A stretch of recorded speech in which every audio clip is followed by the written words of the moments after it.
Good morning friends, welcome back. अभ्यास करो YouTube and Facebook live. और मेरा नाम है शिवांत और मैं आप लोगों को अभी यूपी पीसीएस 2021 की जो आपकी आगामी परीक्षा है, जो 16 जून को आपकी होने वाली है, उसकी टेस्ट सीरीज आपको मैं अभी करा रहा हूँ। तो उस टेस्ट सीरीज को जो मैं करा रहा हूँ ये आपका उसमें 5 नंबर का सेशन है।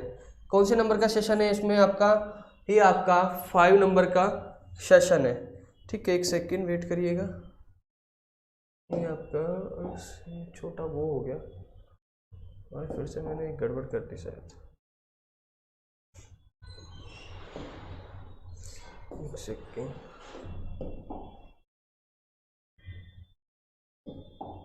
एक सेकंड।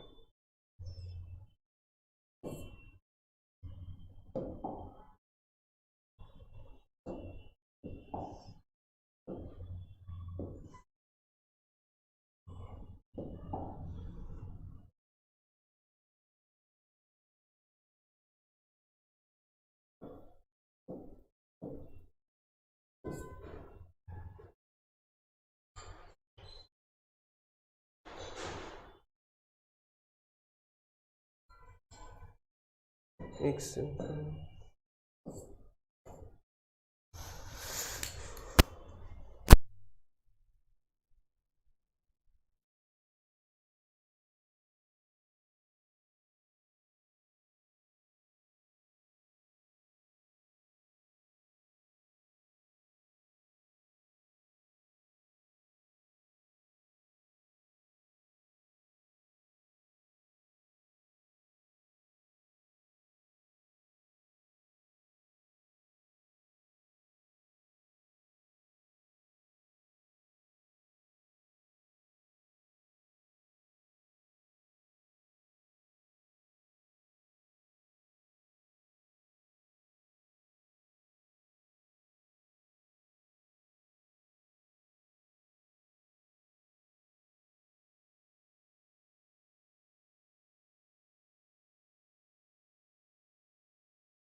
एक बार सभी लोग बता दीजिए कि मेरा साउंड क्लियर हो रहा है, आवाज़ आ रही है? साउंड क्लियर हो रहा है बिल्कुल? एक बार मैसेज कमेंट करके बता दीजिए आवाज़ आ रही है।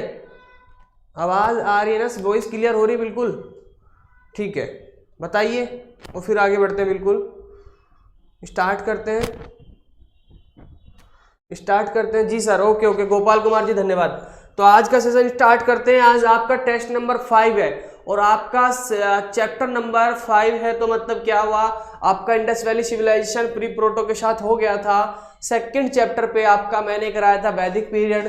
थर्ड चैप्टर पे मैंने कराया था आपका लेटर वैदिक पीरियड। फोर्थ चैप्टर पे मैंने आपका बुद्धिज्म कराया है। 5 नंबर का सेशन है आपका। इसमें जैनिज्म एंड वैष्णविज्म अर्थात आपका जैन धर्म और वैष्णव धर्म दोनों आपका इसमें आज मैं करा दूंगा। बहुत अच्छे लेवल के क्वेश्चन है। अगर यहाँ पे आप ये क्वेश्चन कर रहे हो और एक बार जो अपने नोट्स आपने बना रखे हैं, ठीक है, ये नहीं बना रखे अभी भी थोड़ा मतलब आप कहीं से नोट्स ले सकते हैं, आप रिवीजन कर सकते हैं, या भी आप पे कोई बुक है उसे हाईलाइट कर रखा है तो उसे रिवीजन करते रहिए और टेस्ट सीरीज लगाते रहिए, इसी से बेड़ा पार हो जाएगा। ठीक है, तो आज टेस्ट नंबर 5 है आपका। ठीक है, टेस्ट नंबर 5 है तो स्टार्ट करते हैं टेस्ट नंबर 5 को। Okay sir, all clear? ठीक है, सन्नी कुमार जी स्टार्ट करते हैं टेस्ट नंबर 5 का पहला क्वेश्चन। तो पहला क्वेश्चन देखते हैं।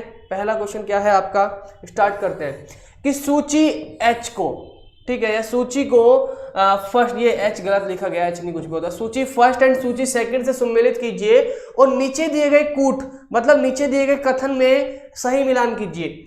तो एक तरफ आपके क्या दे रखे, तीर्थंकर दे रखे, एक तरफ आपका एक साइड में आपके प्रतिमा लक्षण दे रखे हैं, प्रतिमा लक्षण, अर्थात जैसे बुद्ध धर्म में बाद में आपके स्टैचू से सिंबल किया गया था, इसी प्रकार आपका जैनिज्म में ये स्क्रीनशॉट ले लीजिए। अगर किसी को कोई क्वेश्चन का डाउट होता है, मतलब वो होता है, तो पीडीएफ पीपीटी तो वगैरह मिल जाती है ग्रुप में, अगर आप वो भी लेना चाहते हो तो मैं साइड हट जाता हूँ, आप स्क्रीनशॉट ले लिया करिए, ठीक है। देखो क्वेश्चन है, तो पूछा गया है कि इसमें इनका मिलान करना है, आदिनाथ वृषभ और आपका मल्लीनाथ अश्व, पार्श्वनाथ सर्प, संभवनाथ जल कलश। तो ऑप्शन ए या बी या सी या डी, ठीक है, option A B C D ये आपके प्रश्न है। बताइए कौन सा प्रश्न है, कौन सा इसका आंसर होगा। देखिए मैं बताऊं फिर स्टार्ट करूं। ओके, गुड मॉर्निंग ऋचा जी, सभी को गुड मॉर्निंग। देखो अगर आपको कुछ याद नहीं तो एक याद रखना, आदिनाथ का जो सिंबल है वो वर्षभ है, ठीक है, आदिनाथ का वर्षभ है, आदिनाथ का क्या है आपका वर्षभ है, क्लियर होता है। और किसी का याद है आपको, और किसी का याद हो तो बताइए, फिर मैं बताता हूं। शंभवनाथ का जो है ना अश्व है, शंभवनाथ का क्या है अश्व है, ठीक है। और आपका जो ये आपका है मल्लीनाथ का जो है आपका जल कलश है, और पार्श्वनाथ का आपका सर्प है। तो इस प्रकार आपका क्या बन जाता है, ए का 1, बी का आपका 4, सी का 3 और 4 का 2, 14 किसमें, 14 एक नंबर में। तो आपका ऑप्शन क्या हो जाता है, आपका ऑप्शन क्या हो जाता है, दिख रहा है भाई, ओके दिख रहा है ना, ठीक है। बता दीजिए कि जब स्क्रीनशॉट लेना मैं साइड हो जाऊंगा, आपको अगर लेना स्क्रीनशॉट में साइड हो जाया करूंगा, यहां से मेरा पेन दिखता रहेगा आपको, मैं साइड से पढ़ा दूंगा, ठीक है, स्क्रीनशॉट अगर लेना होगा तो, ठीक है। तो आदिनाथ का जो सिंबल होता है, प्रतिमा लक्षण होता है, उसे किससे शो किया है जैन धर्म में, आपका वर्षभ यानी शांड, ठीक है। शंभवनाथ का अश्व से किया गया, पार्श्वनाथ का आपसे सर्प से किया। अगर आपको पहला और तीसरा भी क्लियर है, देखो आदिनाथ का ए, तो ए केवल इसमें है, अर्थात 2 आपके एलिमिनेट हो जाते हैं, 50% क्वेश्चन हो गया।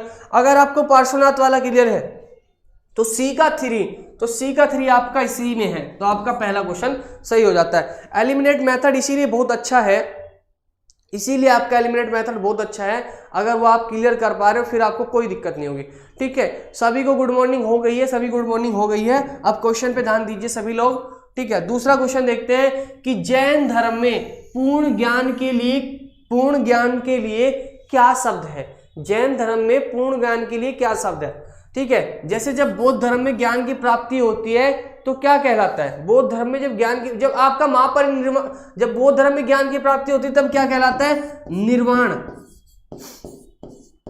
और जब जीवन का त्याग होता है तब क्या कहलाता है, महापरिनिर्वाण।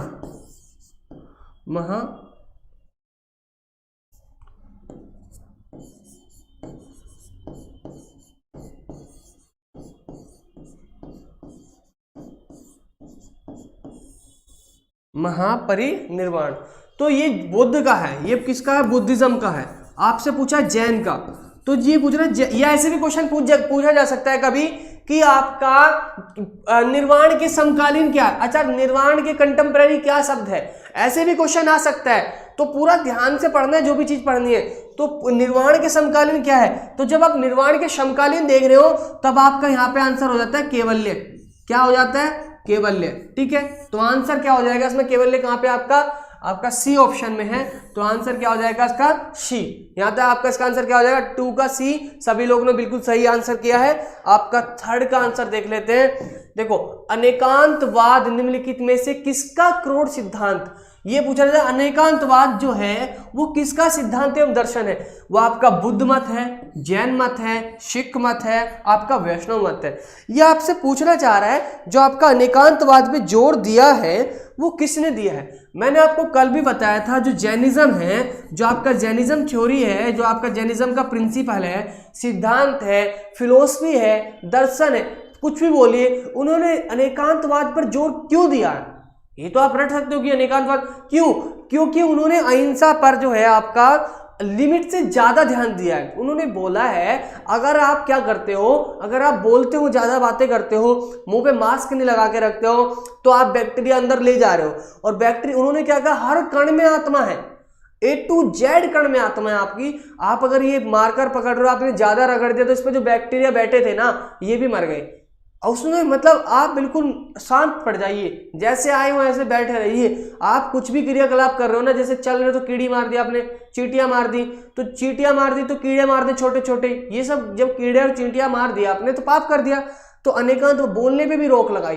तो अनेकांतवाद का अगर सिद्धांत है वो आपका जैन मत है। ये किसकी फिलोसफी है अनेकांतवाद की? ये आप इन्हीं अनेकांतवाद, अहिंसा पर इतना जोर दिया, एग्रीकल्चर बंद कर देंगे, बोलना बंद कर देंगे, खाना बंद कर देंगे। तो ये किसकी सिद्धांत है? ये आपका जैन का मत है। ठीक है, थर्ड का आंसर ए नहीं है भाई, थर्ड का आंसर आपका बी है। ऋचा शर्मा जी, थर्ड का आंसर आपका बी है। जैन दर्शन के अनुसार सृष्टि की रचना एवं पालन पोषण किसके द्वारा हुआ है? सार्वभौमिक विधान से, सार्वभौमिक सत्य से, सार्वभौमिक आस्था से, सार्वभौमिक आत्मा से, सार्वभौमिक विधान से। देखिए क्वेश्चन नंबर 4 का आंसर देखते हैं क्या है, बताइए।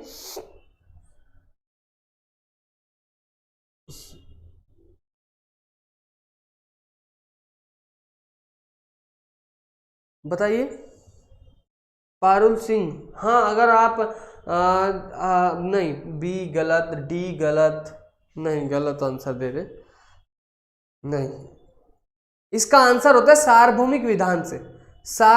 सतभंगी भी कहते हैं, सप्तभंगी भी कहते हैं। क्वेश्चन नंबर 3 देख लेते क्या है। क्वेश्चन नंबर 3, अच्छा ये हाँ, जो आपका इसे है ना, ये सही बोल रहे हैं इन्होंने, क्या बोला? अनेकांतवाद को सप्तभंगी भी कहते हैं, बिल्कुल सही, सप्तभंगी भी कहते हैं। क्वेश्चन नंबर 3 को से आपका सप्तभंगी भी कहते हैं, मैं बताना भूल गया था, ये आपका सप्तभंगी भी से बोलते हैं। जैन दर्शन के अनुसार सृष्टि की रचना, सन्नी कुमार जी बड़े अच्छे बच्चे हैं, बड़े ध्यान से पढ़ रहे हैं बिल्कुल। और कल भी बोला था मैंने, बार बार बोलने से तो कहीं नजर लग जाती है, बाकी रिजल्ट आएगा उस दिन बात करेंगे। सार्वभौमिक विधान से हुआ है, ठीक है, सृष्टि की रचना जैन मत के अनुसार किससे हुई? सार्वभौमिक विधान से हुआ है, सार्वभौमिक विधान से हुआ है। ओके, 5 नंबर का प्रश्न देखते हैं। कोई अगर प्रश्न आपका क्लियर नहीं होता पूछ लिया करिए। जैन तीर्थंकरों को क्रम में अंतिम कौन था? जैन तीर्थंकर जितने भी हुए उन क्रम में, ये क्वेश्चन का आंसर प्लीज नंबर डाल के दीजिएगा। जैन तीर्थंकरों के क्रम में अंतिम कौन था? तो जैन तीर्थंकरों के क्रम में अंतिम कौन था? कौन था आपका अंतिम? जो भी आज चैनल पे नया बच्चा टेस्ट सीरीज दे रहा है, प्लीज चैनल को क्या करिए, सब्सक्राइब करिए, ताकि टाइम टू टाइम आपके लाइव के नोटिफिकेशन आपसे पूछे और लाइव आप टेस्ट सीरीज का आप आनंद ले सके और लाइव टेस्ट सीरीज आप दे सके। ठीक है, तो सभी बच्चे जो आज न्यू सेशन में हैं उन्हें क्या करना है? सेशन को सब्सक्राइब, मतलब चैनल को सब्सक्राइब करना है और सेशन को लाइक और शेयर करना है। तो अंतिम जो थे आपसे पूछा गया है, जैन तीर्थंकर में अंतिम कौन थे? 5 नंबर का क्वेश्चन है, बताइए 5 नंबर में कौन थे सबसे अंतिम? 23वें नंबर पे जो 23 तीर्थंकर हुए, 23वें नंबर मैंने बता दिया ना, अभी देखो बात में बता दिया, 23 तीर्थंकर हुए टोटल। तो 23वें नंबर पर कौन थे आपके? 23वें नंबर पर कौन थे आपके? 23 नंबर पर आपके कौन थे? महावीर। वेरी गुड, आपके कौन थे? महावीर आपके 23वें तीर्थंकर थे। तो आंसर हो जाएगा आपका इसका भी सी। आपका आंसर क्या हो जाएगा? सी। ओके, आगे बढ़ते हैं। 6 नंबर, भारत की धार्मिक प्रथाओं के संदर्भ में स्थानकवासी संप्रदाय किसका है? ये आपका सिविल सर्विस में क्वेश्चन पूछा गया है। स्थानकवासी संप्रदाय किसका है? तो स्थानकवासी संप्रदाय किसका है? ये आप आज तो इसलिए बता दोगे कि जैन धर्म का, क्योंकि आज जैन का टॉपिक चल रहा है, बट अगर वहां आ गया फिर आप कंफ्यूज हो जाओगे। तो याद कर लेना है कि स्थानकवासी संप्रदाय किसका है? ये आपका जैन मत का है। ठीक है, आज आप इसलिए भी आंसर दे सकते हैं क्योंकि महावीर 24 नंबर के हैं। नहीं, एक मिनट,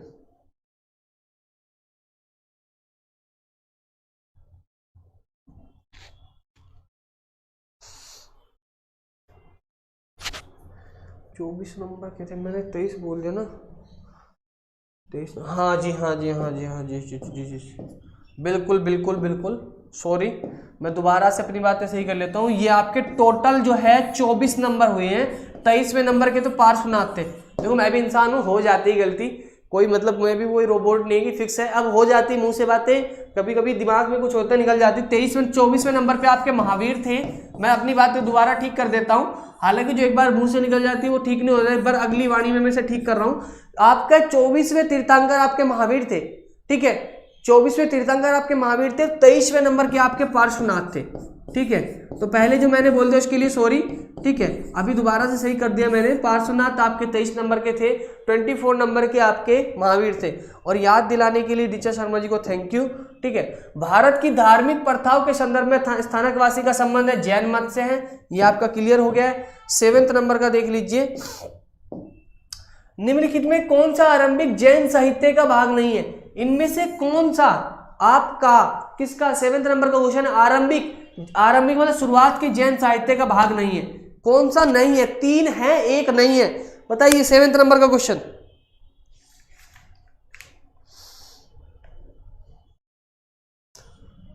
ऋषभ देव थे, बिल्कुल भाई मैंने बोल दिया ऋषभ देव थे।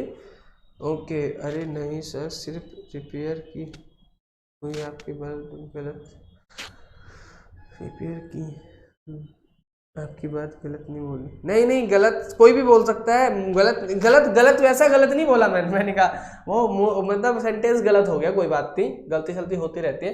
तो आप बताइए इसमें से कौन सा आपका, ये बताइए 7वें क्वेश्चन का आंसर बताइए जल्दी जल्दी। 7वें का आंसर देखिए, फिर मैं बताता हूँ बिल्कुल सही। 7वें का आंसर आपका थेरी गाथा है। क्या है? थेरी गाथा। तो आपका 7वें क्वेश्चन का आंसर क्या है? थेरी गाथा। ओके, 8 नंबर का क्वेश्चन देख लेते हैं। प्राचीन धर्म के संबंध में निम्नलिखित कथनों में से कौन सा एक सही है? प्राचीन धर्म के संबंध में निम्नलिखित में से कौन सा एक सही है? बताइए 8 नंबर का क्वेश्चन का आंसर बताइए, कौन सा एक सही है? एक सही है, बाकी 3 है। देखो, स्थूल भाव के नेतृत्व में जैन धर्म का प्रचार हुआ दक्षिण भारत में, नहीं स्थूल नहीं, भद्रबाहु के उसमें हुआ था। पाटलिपुत्र में हुई परिषद के पश्चात जो जैन धर्म के लोग भद्रबाहु के नेतृत्व में रहे वे श्वेतांबर नहीं, वे दिगंबर कहलाए आपका। तो ये भी गलत हो जाता है, दिगंबर कहलाए, क्या कहलाए? दिगंबर। प्रथम शतक ईस्वी पूर्व में जैन को कलिंग के राजा खारवेल का समर्थन मिला। फर्स्ट ईस्वी पूर्व में, हाँ बिल्कुल ये आपका मिला है। बौद्ध धर्म के विपरीत जैन धर्म की प्रारंभिक अवस्था में जैन धर्म के लोग चित्रों की पूजा करने लगे, नहीं ऐसा नहीं है, स्टार्टिंग में नहीं करने लगे थे। आपका जो है ये भी आपका डी गलत है। तो 8 क्वेश्चन का आंसर आपका सी है। 8 का आपका क्या है? सी क्वेश्चन का आंसर है, ठीक है। 8 का आपका ए नहीं सी है आपका आंसर। 8 क्वेश्चन का आंसर आपका ए नहीं सी है, सी है।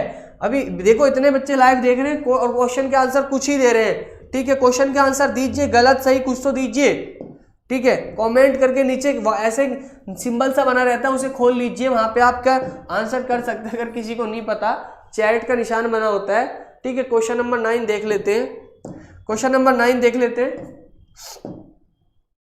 निम्नलिखित में से कौन सा कथन जैन सिद्धांत के अनुरूप है? देखो, कौन सा कथन जैन सिद्धांत के अनुरूप है?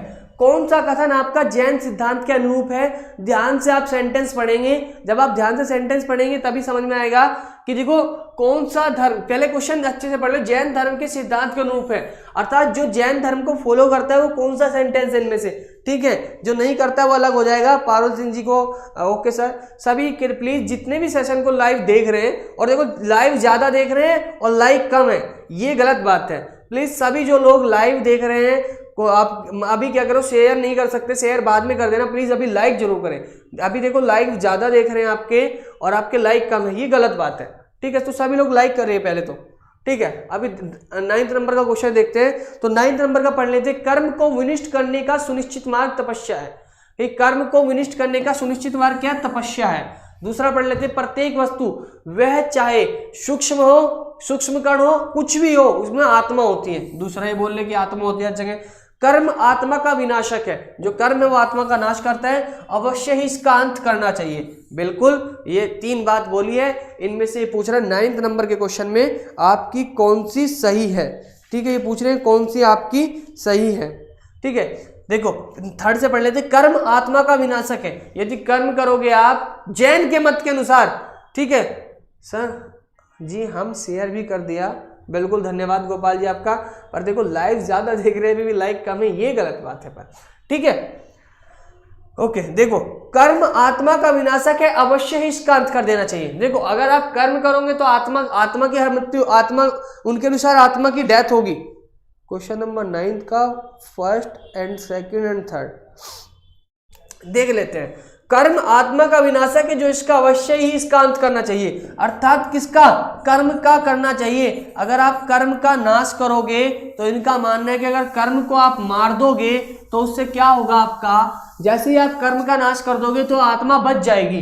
अर्थात अगर आप कर्म नहीं करोगे, खेत को नहीं बाहोगे, खेत में आप जुताई नहीं करोगे, खेत में आप हल नहीं चलाओगे, तो आपने कर्म नहीं किया। अगर आप कर्म करते तो आत्मा का विनाश है, अर्थात आत्मा मर जाती। जो खेत में उनके अनुसार आत्मा बैठी, हर जगह कण कण में आत्मा है। अगर हर जगह कण कण में आत्मा होती है तो सेकंड वाला भी सही हो जाता है। और फिर कर्म आत्मा का विनाशक है, बिल्कुल जैन मत के अनुसार विनाशक है, अवश्य ही इसका अंत करना चाहिए। किसका, कर्म का, क्योंकि यहाँ कर्म लिखा स्टार्टिंग में, तो आत्मा का नहीं बोला, कर्म का बोला है, तो इसलिए थर्ड पॉइंट भी सही हो जाता है। तो 2 और 3 तो सही हो जाते हैं, पहले पे कर देते हैं। कर्म का विनिष्ट करने को, कर्म का विनिष्ट करने मतलब कर्म को फिक्स करने के लिए सुनिश्चित मार्ग क्या है, तपस्या करिए। विनिष्ट मतलब कर्म का जो कर्म है ना उसका नाश करने के लिए क्या करने, सुनिश्चित मार्ग क्या है, तपस्या करिए। आप अगर आप तपस्या करते हो तो क्या कर्म का विनिष्ट हो जाता है, कर्म आपका विनिष्ट हो जाता है। तो 9th का क्या क्वेश्चन का आंसर बैठता है, 1, 2 एंड 3। और ये भी आपका सिविल सर्विस की परीक्षा 2009 में प्री में पूछा गया था, आईएएस की परीक्षा 2009 में आपका प्रश्न पूछा गया था। अगला क्वेश्चन देख लेते हैं। स्वर्ण बेलगोला साउथ में पड़ता है आपका, कर्नाटका में गोमतेश्वर की विशाल प्रतिमा किसने स्थापित करवाई। आपका पूछा गया है स्वर्ण बेलगोला में गोमतेश्वर की विशाल प्रतिमा किसने स्थापित करवाई। ठीक है, बताइए किसने कराई आपका।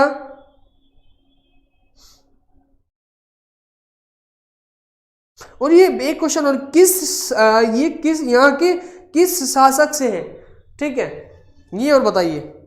10th का ए सन्नी कुमार ने आंसर दिया होगा यहाँ, ए बिल्कुल सही। देखो ए तो है, पर ये किस वंश, किस राजवंश से, किस शासक के, ये गंग शासक। कौन है, गंग साउथ में गंग शासक। ठीक है, गंग शासक रचमल चतुर्थ। कौन है, रचमल चतुर्थ, रचमल चतुर्थ। ठीक है, रचमल चतुर्थ के शासन काल में ये आपकी 1981 981 इस मेडी में ये आपकी बनाई गई थी। ठीक है, ये जैन में ये जो आपकी 57, जैन धर्म में कितनी फुट ऊंची है, ये 57। अगर आप राज्यसभा टीवी देखते होंगे ना, तो राज्यसभा टीवी में श्रवण बेलगोला में आपका दुग्ध स्नान दिखाया जाता है। जब भी एडवर्टाइजमेंट आते हैं तो उसमें से कल्चर के आपके एडवर्टाइजमेंट दिखाते हैं। एक लक्स और कोजी के लिए दिखाते हो तो वो दिखाते हैं, वहां पे आप श्रवण बेलगोला में दिखाते हैं बहुत 57 फीट ऊंची मूर्ति जिसका दुग्ध स्नान होता है हर 6 साल बाद। ठीक है, तो वो दिखाते हैं। गोमतेश्वर भी कहते हैं, हाँ बिल्कुल, गोमतेश्वर ही कहते हैं, उसे गोमतेश्वर भी कहते हैं। तो ये किसने लगवाई थी, ये आपके गंग शासक चामुंडा राय ने बनवाई थी। ए आंसर हो जाएगा इसका, गोमतेश्वर ही कहते हैं उसे, ऋचा शर्मा जी। ठीक है, Rahul Sahu good morning sir, बड़ी जल्दी आ गए भाई साहब आप। ठीक है, आगे बढ़ते हैं। 10 क्वेश्चन चले गए हैं, अभी 15 क्वेश्चन बचे, लगभग 25-30 क्वेश्चन आज भी। महान धार्मिक घटना महामस्तकाभिषेक, वही वाला क्वेश्चन दोबारा रिपीट हो गया। देखिए, महामस्तकाभिषेक निम्नलिखित में से, महामस्तकाभिषेक बोलते हैं उसे, और महामस्तकाभिषेक बोलते हैं उसे गोमतेश्वर वाले, किससे संबंधित है। तो ये आपका बाहुबली से है, बुद्ध से है, महावीर से है और नटराज से। बताइए किससे।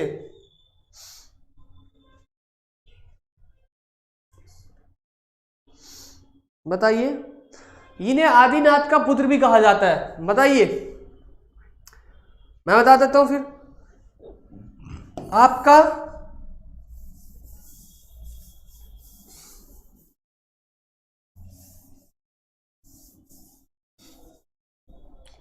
क्या आंसर हो जाएगा इसका, बाहुबली।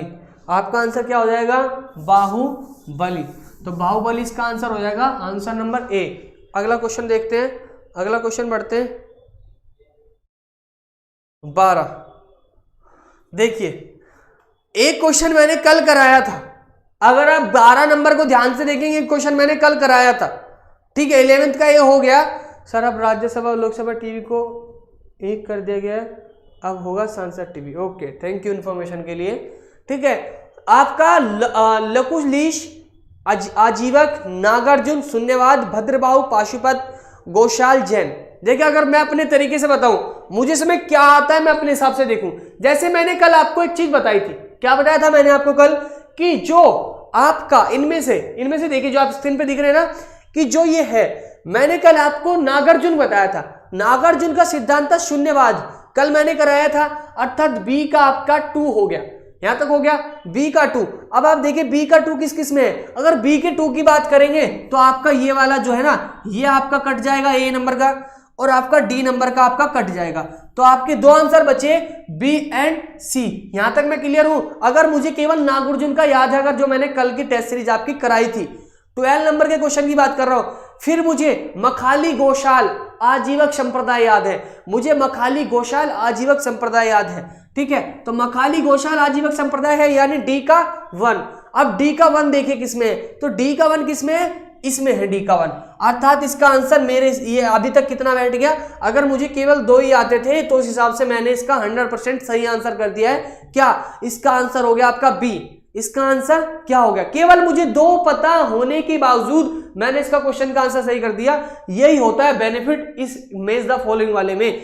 फिर आपका जो लकुलिश है, जो आपका लकुलिश है वो आपका होता है पाशुपात सिद्धांत। उन्होंने क्या किया है, पाशुपात सिद्धांत। और जो आपका भद्रबाहु है वो किससे संबंधित है, वो आपके जैन से। ये आपको सी का याद था, चलो मखाली गोशाल याद नहीं थे, मखाली गोशाल बुद्ध संप्रदाय से हैं। अगर आपको भद्रबाहु याद था तो भद्रबाहु सी का 4, तो सी का 4 देखिए किसमें, केवल सी का 4 इसमें है। अगर केवल आपको पहला या ये नागार्जुन वाला और ये वाला पता चल जाता तब भी आप आंसर कर देते। मेरा कहने का मतलब है अगर आप 2 भी जानते हो मैच द फॉलोइंग में, 50% आपका क्वेश्चन का आंसर सही हो जाता है। और कभी कभी उन 2 से जो उनका क्लियर होता है वो बाकी 3 में होता ही नहीं, वहां से 100% भी हो जाता है। तो ये क्वेश्चन फ्री के भी होते हैं। अगर आपको फैक्ट याद हो, एक क्वेश्चन में 4 क्वेश्चन हालांकि होते हैं, पर ये आपके फ्री के नंबर माने जाते हैं।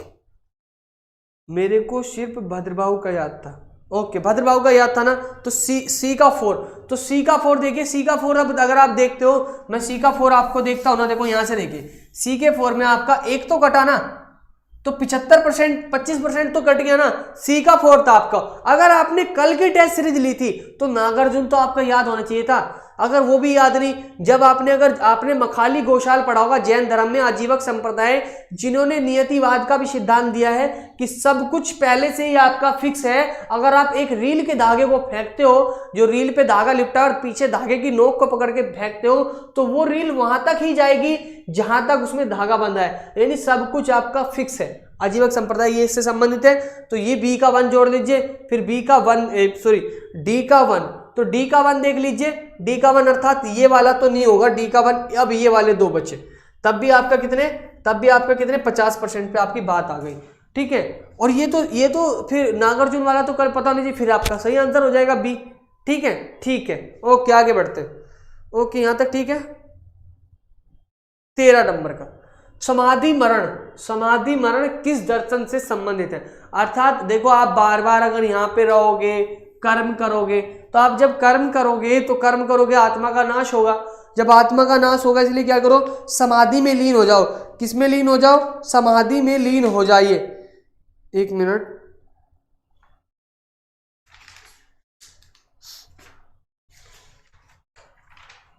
हाँ समाधि में क्या हो जाइए, आप लीन हो जाइए, समाधि में आप लीन हो जाइए। जब आप समाधि ले लोगे तो भाई आत्मा का आप हत्या नहीं करोगे, अर्थात आप किससे, पाप अहिंसा से बचे रहोगे। जो आपके 5 व्रत है उससे भी क्वेश्चन आएगा, तब मैं बताऊंगा अहिंसा, सत्य, अस्त्य और अपरिहार जो वो दिए थे, तो मेन मुद्दा इनका अहिंसा था ना, अहिंसा नहीं करनी है कुल मिला के।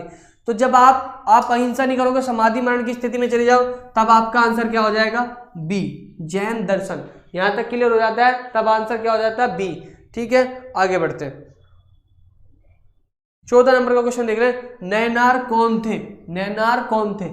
ये आपका वैष्णविज्म से क्वेश्चन आ गया।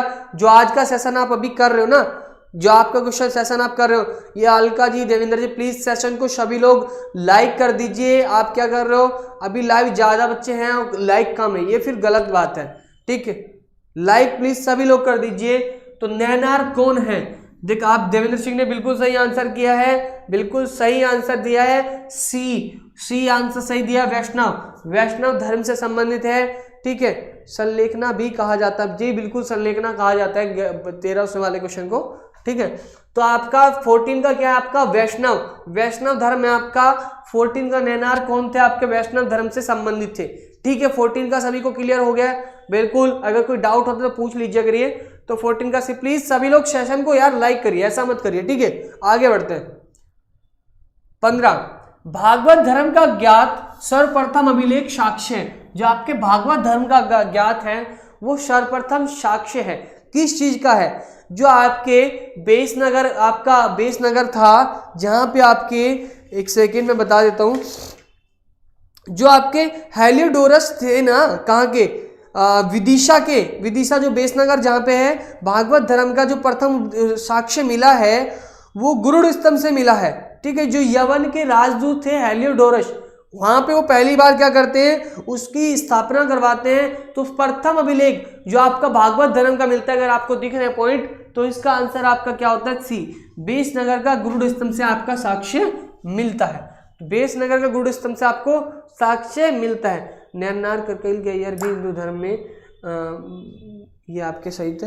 तो शनि राहुल साहू भगवान शिव के भक्त के संत थे, बिल्कुल सही बोला आप। 15 का आपका क्या हो जाएगा, सी, ओके, ठीक है, सही लिख रहे हो आप कमेंट में। 16 नंबर का बेसनगर अभिलेख का हेलियोडोरस कहाँ निवासी था, अभी मैंने बताया कहाँ का निवासी था, बताइए। विदिशा कहाँ पे था इसका निवासी, बताइए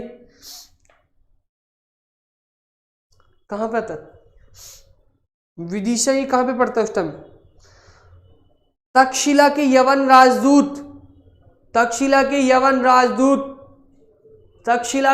राजदूत। 14 का ए, बहुत पीछे चल रहे देवेंद्र जी, 14 का ए, अभी क्वेश्चन नंबर 16 चल रहा है, 14 का आंसर दे रहा हूं, कोई बात नहीं। 14 का ए, ओके। ये आपका 16 का क्या है, तक्षशिला। जब भी आप लाइव, अगर क्या होता है कि वहां पे लाइव का बटन होता है नीचे, वो उस पर प्रेस कर दीजिए, करे बिल्कुल साथ के साथ चलते रहोगे आप, और फिर आप दोबारा देख लेना, ऐसी बात है। तो इसका आंसर क्या हो जाता है, तक्षशिला। आंसर क्या हो जाता है आपका, तक्षशिला, ठीक है। 16 का बी। जैसे बाकी लोग आंसर दे रहे हैं बिल्कुल सही टाइम पे, ऐसे बिल्कुल सही टाइम पे आंसर दीजिए, ठीक है। कलिका पुराण का किस धर्म से संबंधित है, कलिका, ये जो कलिका पुराण है वो किस धर्म से संबंधित है। क्वेश्चन नंबर 17 बताइए, बहुत इंपॉर्टेंट क्वेश्चन है। कलिका पुराण किस धर्म से संबंधित है, बताइए। सन्नी कुमार ने आंसर दिया क्या, किसी ने दिया है, गोपाल जी ने, राहुल ने, ऋचा शर्मा ने, देवेंद्र ने। देवेंद्र 17 का आंसर अभी दे रहा भाई, 17 का ए नहीं, गलत, वैष्णव से नहीं है, ये आपका है शाक्त धर्म से। किससे है ये, आपका शाक्त धर्म से संबंधित है। ये आपका किससे है, शाक्त धर्म से संबंधित है। आंसर हो जाएगा 17 का बी, जी हाँ, 17 का आंसर है आपका बी। 18 क्वेश्चन देखते हैं, बताइए। देखो ऐसा करते हैं, आपका 18 क्वेश्चन का आंसर लगाते हैं, बताइए। मैं लगाना स्टार्ट करूं, देखो मैं लगाता हूं, देखो हिंदू धर्म, पहले लगाते इस्लाम धर्म। तो इस्लाम धर्म आपका मदीना हो गया, यानी 3rd नंबर का 1। अगर आप 3rd नंबर का 1 करते हो तो आपके कितने, इस्लाम का तो मदीना सबको पता है, तो आपके ये वाले 2 ऑप्शन कट जाएंगे। 3rd के 1 से कट गए, एलिमिनेट मेथड सीखिए सबसे पहले, तो ये यहां से 3rd का 1, अब 2 बचे, ठीक है, 2 आपके कंफर्म है, ठीक है। अब अगर एक और आपको पता चल जाता देन आप बिल्कुल सही आंसर कर लेते हैं, ठीक है। अगर आपको पता है कि जैन धर्म जो आपका पावापुरी है, जैन धर्म की सूची आपका किससे संबंधित, पावापुरी से आपका संबंध रखता है, ठीक है। तो आपका यह हिंदू धर्म आपका वाराणसी सभी को पता होगा, ये वाला देखिए। तो अब अगर आपको पहले का आपको 3 पता चल जाता है तो पहले वाला आंसर यही हो जाता है। अगर यही नहीं आपको पता, मान लेते हैं आपको 2 ही पता है, इस्लाम धर्म मदीना और हिंदू धर्म आपको वाराणसी पता है। हिंदू धर्म आपको वाराणसी पता है, यानी सी का आपका फर्स्ट है और आपका बी का आपका 4th है। तो सी का फर्स्ट और बी का आपका 4, तो आंसर क्या हो जाता है आपका सी हो जाएगा। अब बाकी देख लेते हैं, ईसाई धर्म वेटिना, ठीक है, और आपका जैन धर्म आपका पावापुरी। तो क्या करना है, आंसर क्या हो गया 14 का आपका आंसर बिल्कुल सही, आप सॉरी 18 का आंसर, आप 18 का क्वेश्चन का आंसर सभी ने सही दिया है, सी। सीख गए ना कैसे करना है, मतलब हमें बिल्कुल वो करना है, पहले मतलब गलत नहीं लगा देना जल्दबाजी में, 2 का आंसर लेके चलना है अगर दिख का पता है, वरना छोड़ दीजिए फिर थोड़ी देर बाद आपके, क्योंकि अगले क्वेश्चन में रिलेटेड क्वेश्चन होगा वहां से याद आ जाएगा, पर इस ऐसे क्वेश्चन को गलत करना पाप होता है बिल्कुल। ठीक है 18 हो गया आपका। 19 नंबर का देखते हैं, भारत में आस्तिक और नास्तिक संप्रदाय कौन से हैं, कौन सा विभेदक लक्षण है, आस्तिक और नास्तिक किसमें होता है, आस्तिक और नास्तिक बताइए। 19 नंबर का क्वेश्चन, ये तो बिल्कुल बताइए, ये तो मतलब एक तरीके से आसान सा क्वेश्चन है, पर इसमें थोड़ा मुझे पता है आंसर क्या दिया जाएगा, गलत दिया जाएगा इस वाले क्वेश्चन में। 19 का आंसर बताइए, एस नहीं आ रही है,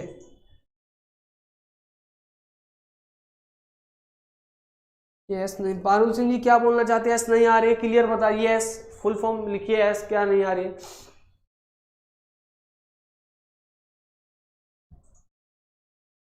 बताइए। 19 का ए, 19 का ए बोला है, और कोई 19 का ए, 19 का सी, सनी ने बोला होगा 19 का सी, 19 का ए, 19 का सी नहीं। ईश्वर, ईश्वर की सत्ता वत्ता ये बाद में आएगी ना, पुनर्जन्म किसके, आपको वैदिक पीरियड याद करना है, जो वेदों को मानेगा वो कौन होगा, आस्तिक, नहीं मानेगा वो कौन होगा, नास्तिक। ठीक है, भावनाओं में नहीं बहना इस वाले क्वेश्चन में, ये आपका कहां, ये आपका पूछा गया यूपी पीसीएस में, पूछा गया मेंस में, तो आपका भावनाओं में नहीं देखना कि ईश्वर को मानने वाला आस्तिक, ना मानने वाला नास्तिक, नहीं, वेदों की प्रमाणिकता जिसने मानी है, वेदों को माना है वो कौन है, आस्तिक, और वेदों को जिसने नहीं माना है नास्तिक। समझ गए ना, वेदों को मानने वाला आपका आस्तिक, ना मानने वाला आपका नास्तिक। तो 19 का आपका क्या हो गया, सी, 19 का सी हो गया। 20 का देख लेते हैं, प्राचीन भारत के विश्वपति कॉस्मोगोनिक विषय धारणक धारणाओं के अनुसार 4 युगों को चक्र को क्रम में आपका करता है, आपका द्वापर, त्रेता, कलयुग, सतयुग जो वैसा आता है वो कौन सा है बताइए। 19 का, सर कई लोग जो पूजा करते हैं बट वेदों को नहीं विश्वास मानते, विश्वास नहीं रखते। वीरेंद्र जी आप बिल्कुल सही कह रहे हो, पर देखो वेदों में से आपकी पूजा निकली, पूजा पाठ कहां से निकली आपकी, वेदों में से निकला है पूजा पाठ करने का तरीका। ऋग्वेद आपको बताता है, तो वेदों को थोड़ी बोल दोगे आप, जहां से आपका अस्तित्व है वो चीज थोड़ी छोड़ दोगे आप, अपना बेस थोड़ी छोड़ दोगे। वेदों में से ही आपकी सब चीजें निकली है, पूजा पाठ ले लो, कर्म कांड ले लो, यज्ञ ले लो, यजुर्वेद से आपका यज्ञ बताया गया है, ऋग्वेद से आपका पूजा पाठ बताया गया है, जादू टोना आपका अथर्ववेद से बताया गया है। अब ये थोड़ी जो जादू टोना करता है मतलब वो भगवान को नहीं मानता, क्योंकि सारी चीजें आपका बेस क्या है, बेस तो आपका वेद है ना।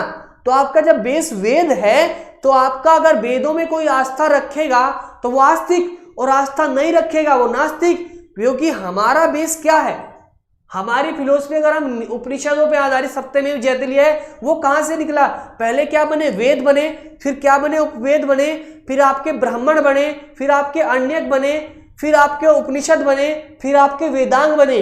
तो वो सब किससे निकले, वेदों से।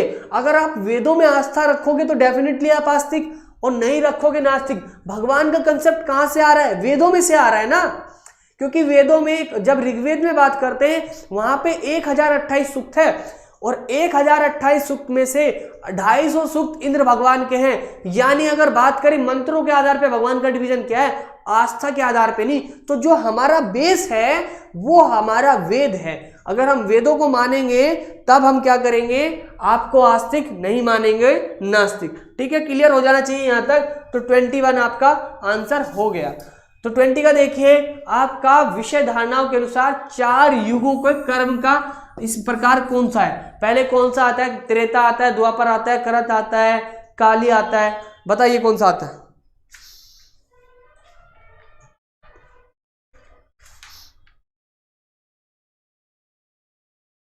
बताइए।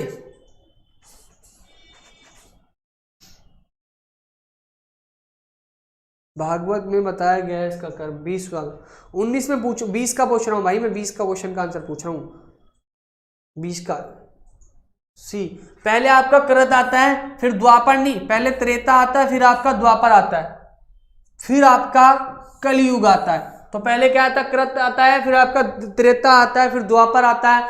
ये भी आपका 1996 1996 में आपका सिविल सर्विस में क्वेश्चन आया है। उसके बाद ये राजस्थान ने पूछ लिया है, उसके बाद यूपीपीसीएस में मेंस में पूछ लिया है, तो फिर से क्वेश्चन रिपीट हो सकता है या फिर आपका चेंज करके कुछ पूछा जा सकता है। अगर ये क्वेश्चन कर रहे सर जी गरुड़ प्रमाण में बताया गया है कि गरुड़ पुराण में बताया गया कि जो ब्राह्मण को दक्षिण नहीं देते उनको मोक्ष भी नहीं होता। भाई ये सब मुझे नहीं पता क्या बताया गया है, अभी आप पढ़िएंगे, ये सब मुद्दे अलग हैं। राहुल जी प्लीज ऐसी बातें नहीं करनी, मुझे नहीं पता कि ये ब्राह्मणों को दक्षिणा देने से क्या होता है।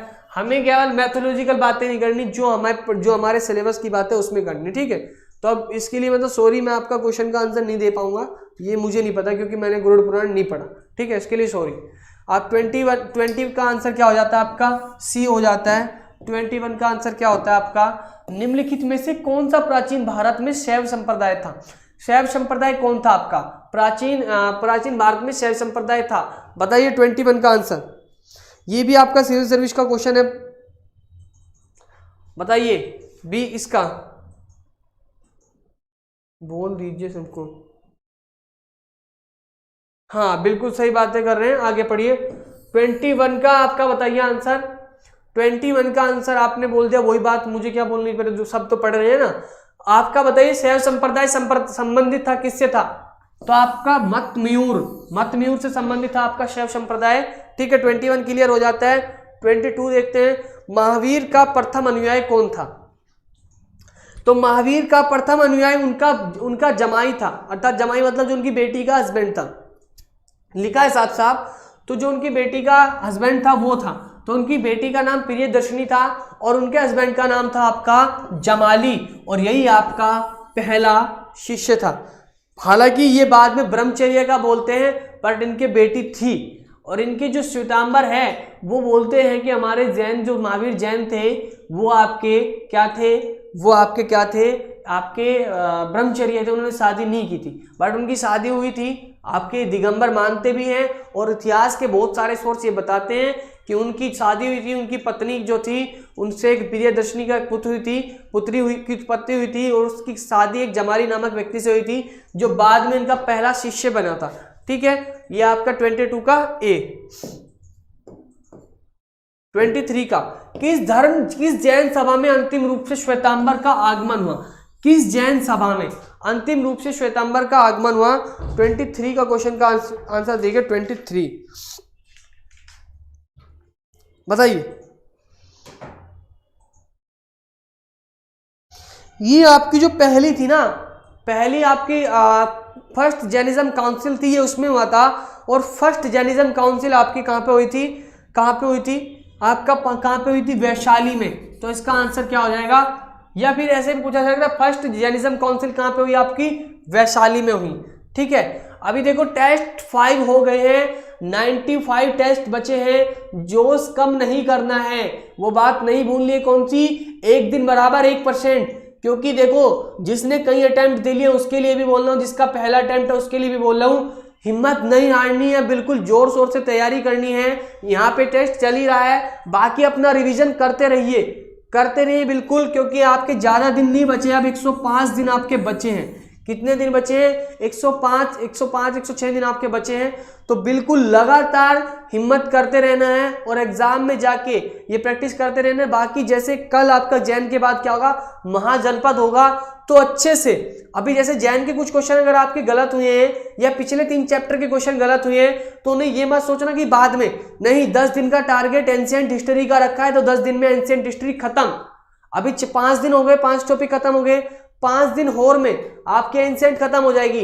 तो बस उसके बाद फिर रिवीजन करना है, तो ये रिवीजन ही चल रहा है, फिर सेकंड रिवीजन पे हाथ लगाना है। तो ये आपका मतलब 10 दिन में एंशिएंट खत्म हो जाएगी, तो फिर दोबारा रिवीजन करना है, ठीक है। ये मत सोचना कि अभी ये क्वेश्चन छोड़ के से बाद में करते हैं, अभी के अभी खत्म करिए उसे। यहाँ के बाद अगर कोई क्वेश्चन अभी क्लियर हो जाता है फिर जाके दोबारा से पढ़िए, क्योंकि अब टाइम नहीं बचा है, टाइम बहुत कम है। आपके सर पे ही एग्जाम है, 16 जून कब में आ जाएगी पता भी नहीं चलेगा, ठीक है।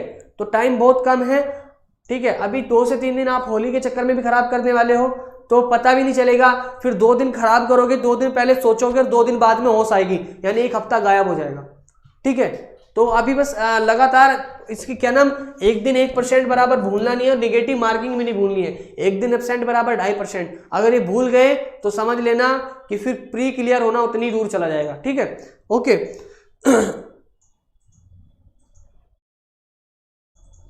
मैथ से भी ज्यादा सब्जेक्ट, मैथ तो आसान होता है, मैथ तो आसान होता है, जीएस हार्ड नहीं होती, जीएस समझनी पड़ती है। मैथ्स भी दिमाग का खेल होता है, जीएस भी दिमाग का खेल होता है, सभी आपके सब्जेक्ट जो होते हैं आसानी होते, कोई हार्ड नहीं होता।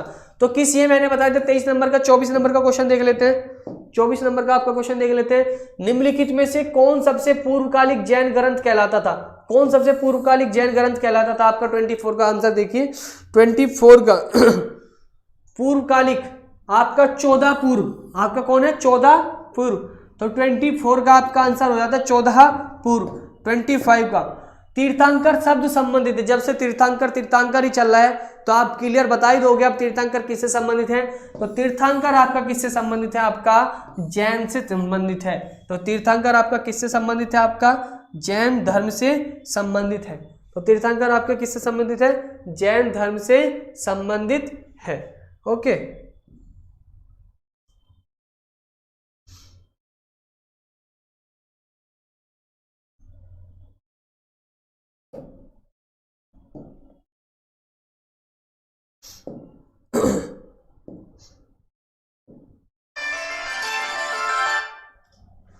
ठीक है। तो अभी देख लेते हैं जो ये आपका आज का यूपी पीसीएस प्रीलिम्स का आपका कितना 2021 की टेस्ट 5 कंप्लीट हो गया है। ठीक है, टेस्ट 5 आपका क्या हो गया? कंप्लीट हो गया है, बिल्कुल। तो ये आप टेस्ट 5 आपके बाकी 4 की मैंने प्लेलिस्ट में आपका डिस्क्रिप्शन में प्लेलिस्ट का लिंक डलवा दिया है। जिसने नहीं किए हैं वो पहले जाके चारों के चारों आप कान में फोन लगा के चारों के चारों टेस्ट क्लियर कर लेने हैं, 5वां देना है फिर। और कल 6 नंबर का आपका टेस्ट होगा। कल का मैं टॉपिक आपको बता देता हूं। कल का टॉपिक आपका है, मैं आपको एक रेड पेन से बता देता हूं। कल का आपका टॉपिक है, क्या टॉपिक है? महाजनपद। जो आपका महाजनपद है 16 नंबर का, बहुत अच्छे लेवल के क्वेश्चन लेके आने वाला हूं मैं कल भी। तो महाजनपद है। सर जी हम 15 गो जा रहे हैं, ठीक है। तो आप क्या करना है, आपको क्या करना, टाइम पे बिल्कुल आपको लाइव टेस्ट देना है। जितने भी आपके दोस्त हैं सभी में आपने सेशन शेयर कर देना है।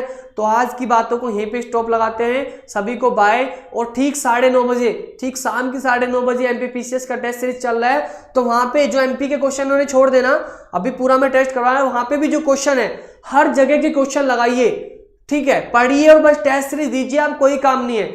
टेस्ट सीरीज मतलब टेस्ट लगाइए और पढ़िए। तो सुबह आप 8:30 बजे पूरा दिन आप पढ़ लीजिए, शाम को 9:30 बजे वाले सेशन में आइए और वहां पे एमपी का टेस्ट आप लगा लीजिए, ठीक है। तो अभी के लिए बात को यहीं रोकते हैं, अपनी बात को यहीं पे स्टॉप लगाते और सभी को बाय। ओके, सभी को टेक केयर, ध्यान रखना सब।